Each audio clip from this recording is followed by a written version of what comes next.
We finally have some certainty around the Trump administration's new tariffs. So what does it mean for trucking? You're watching CCJ's 1044, a weekly webisode that brings you the latest trucking industry news and updates from the editors of CCJ. Don't forget to subscribe and hit the bell for notifications so you'll never miss an installment of 1044. Hey everybody, welcome back. I'm Jason Cannon and my co-host is Matt Cole.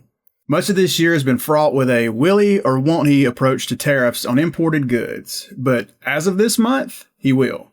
And he did. So what does it all mean for freight movement? Tariffs had an impact even before they started, as cross-border freight boomed to get ahead of the new duties. There's a ripple effect that's probably going to last at least another few weeks. So in the very near term, this is what we expect to see: shippers trying to get inventories into place ahead of tariffs. It's the same on international shipping, on ocean shipping. We know that anything that gets loaded on a vessel today is not subject to tariffs, so shippers are scrambling to get their containers on vessels. The same is starting to happen in cross-border, is happening in cross-border trucking as well. So this is the very near term until these tariffs go into effect. So until you have that extra cost, like some shippers have inventories in place, some shippers have canceled orders. And that's where we see the second phase, which is the near term.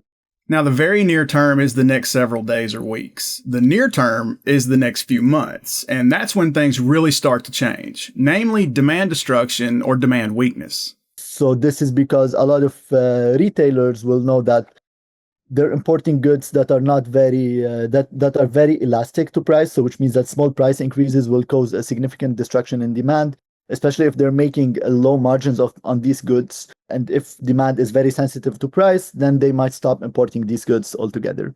Some other shippers already have inventories in place, so they don't need to stack more inventories because they prepared in the previous couple of months. So all of these factors will result in a slower demand in the next couple of months if tariffs stay in place.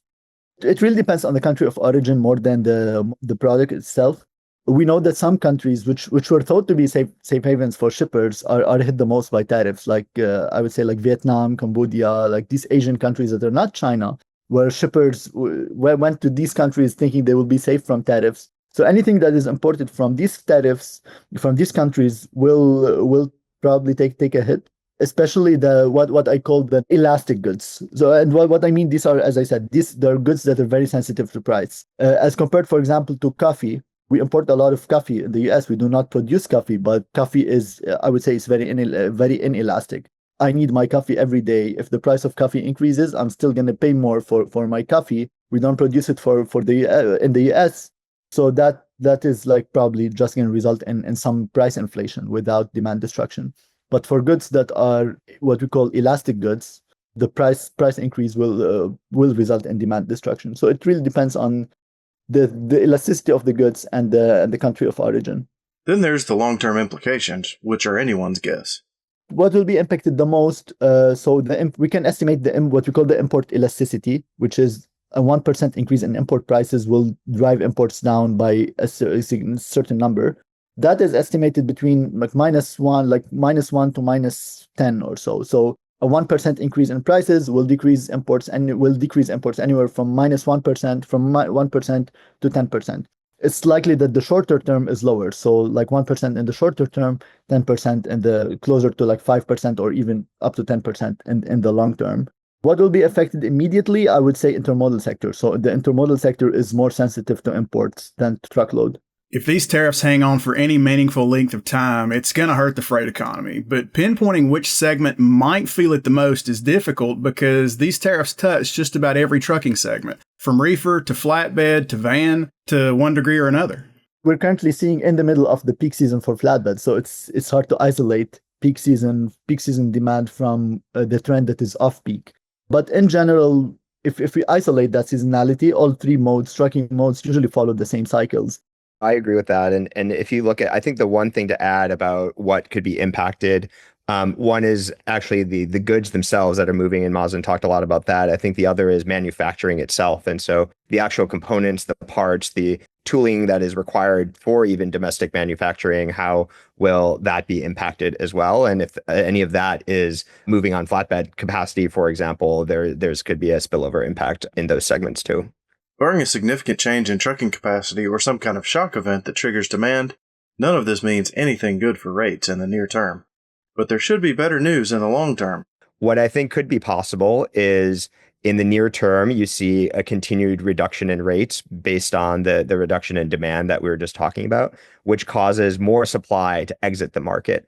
I think what's interesting is what happens, 3, 6, 9, 10, 12 months down the line from a demand standpoint, and what happens with tariffs. And so if there's any revision to tariffs, or as countries negotiate tariffs, et cetera, if that changes the environment and that changes demand, that could create sort of an opposite shock in demand. And if supply has exited the market, you could see something similar to what we saw during COVID in 2020 of sort of a big imbalance and rates actually spiking. And so I think that's a plausible outcome. I would say in the near term, expectation is that rates would continue to be flat to down as things remain soft, but you might have some of these outsized shocks in the longer term. I think in a month from now, we'll get the best, my favorite pulse on the market, which is what happens between May and June. So that's where usually we see a bump in spot rates. Usually they increase by about 5 to 8%. So that is just based on seasonal expectations for a typical year. Now, if you see an increase greater than 8%, it means that the market is tightening. If we see an increase of less than 5%, it means that the market is softening based on seasonal expectations or seasonally adjusted rates. So that is the best pulse I think we can get in a month from now. But I agree with Sagar. It is definitely a possibility that carriers will react to a lot of this negative news and cut their capacity further. And then if demand recovers after that because tariffs are revoked, then we might end up in a tight market. So what can motor carriers do to mitigate any potential negative effects? Well, just follow the news and consume all the relevant data that you can find. Keeping an eye on things like driver employment and what broader capacity is trending in the market, I think will be interesting. And as a carrier, the more carriers that remain in the market versus exit the market are going to have outsized impacts of what is going to happen with rates. I think also thinking about what investments you're making, there is a indication of a new EPA standard coming online in 2027 regarding emission standards for trucks. And so there's an expectation that carriers upgrade their trucks in 2026 as that technology is sort of consistent and reliable, et cetera, before flipping the new technology. But kind of knowing when and where to make those investments and decisions, I think are going to be paramount during this time. And then lastly, just being able to adjust to supply chain changes. And so shippers are going to be restructuring their supply chains, potentially rerouting things, maybe more through Mexico, maybe less, depending on how the tariffs are impacting versus other countries that could be rerouted through. And so just being flexible in supply chains and your networks, I think is super important. I would add to that also staying up to date on how these tariffs will impact the prices of tractors and trailers. So we had tariffs, for example, first on steel and aluminum, which also affect tractor and trailer production. But then we had also tariffs on motor vehicles, which did not include tractors. And now we have tariffs across the board. So I think carriers should stay up to date with how these tariffs will impact the prices of tractors and trailers, not only new tractors and trailers, but also in the secondhand market as well. We've been hearing about a freight market recovery for almost 2 years, and it's still not arrived. So when can we expect one in the post-tariff world? I'll start with the how, and maybe Mazen can touch on the when. But I think the bull case for a freight recovery is that flip and that shock at the end of the day. And I think one of the challenges that we've seen over the last couple of years in a recovery is that it's been very gradual. You have seen carrier authorities peak in really late 2022, and they've slowly exited the market thereafter, but not to the extent that the exit happened in 2020 or the extent in which carriers entered the market during that late 2020 to 2021 period. And so that's why we've had a very gradual, recovery. Maybe some can say that, 2025 or late 2024 was marginally better than the previous year, but I think it's going to take that massive shock to the system to actually have that happen. And so to the earlier point, if you see carriers exit the market at an accelerated pace right now because of bearish sentiment around tariffs impacting demand, and then things change or are reversed in some way down the line, that could cause a massive flip, which could actually create the bull market for freight. I would say also that we were starting to see signs of a gradual recovery just before all of this like all of tariffs started, right? So just before tariffs, we were starting to see the ISM Purchasing Managers Index, like which measures the manufacturing economy health, that tipped into expansion after like 26 months of contraction. So that expanded for 2 months. We saw an index of new orders in that release also increasing, which means that demand was growing in the manufacturing sector. Inflation was on track, so the economy was heading towards a soft landing, and the manufacturing was starting to recover. With inflation coming down, it means that mortgages will come down, the housing sector will recover. And that was all the base case before, like maybe a month ago or 2 months ago. Now, if tariffs get revoked and all of this gets resolved, then we might be back to that base case, which is a gradual recovery in demand.